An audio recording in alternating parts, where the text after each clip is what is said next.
Robert Byrd was a presence on Capitol Hill for more than a half-century.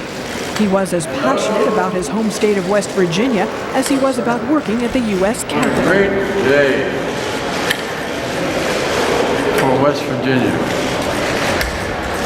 It's a beautiful state, isn't it? Hi, folks. It's the greatest building in the world. It matches the Taj Mahal,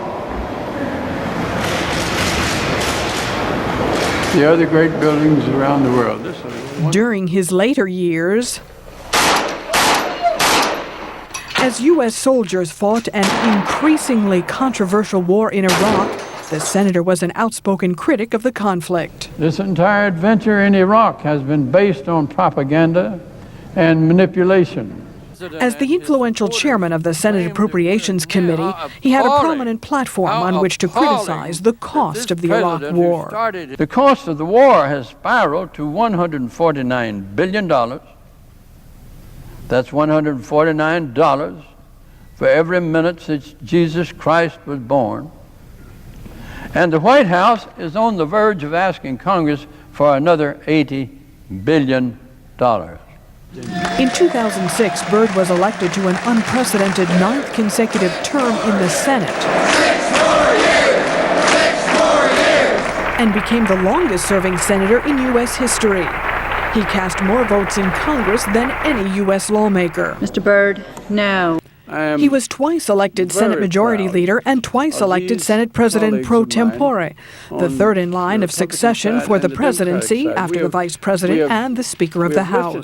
Don't tell me I don't have a pocket in which that Constitution. Senator Byrd considered himself a staunch defender of the U.S. Constitution, a copy of which was always in his pocket, and a champion of civil liberties. There you are.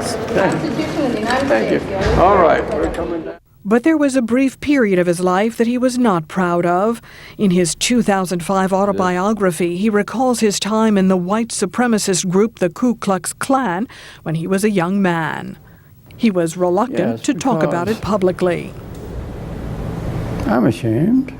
Byrd also said he regretted opposing civil rights legislation during the 1950s and 60s, when many fought to win full civil and voting rights for African Americans.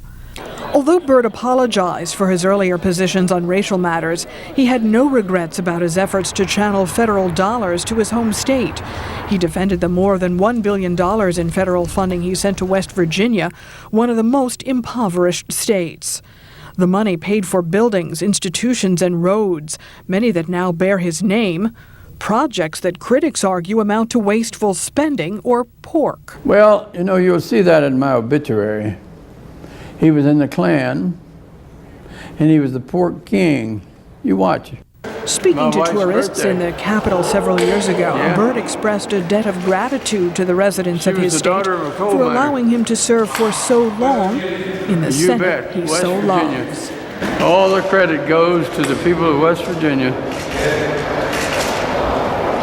They've shown confidence in me all these long years. The wonderful people of West Virginia. I love them. See you. Bye. Deborah Tate, VOA News, Washington.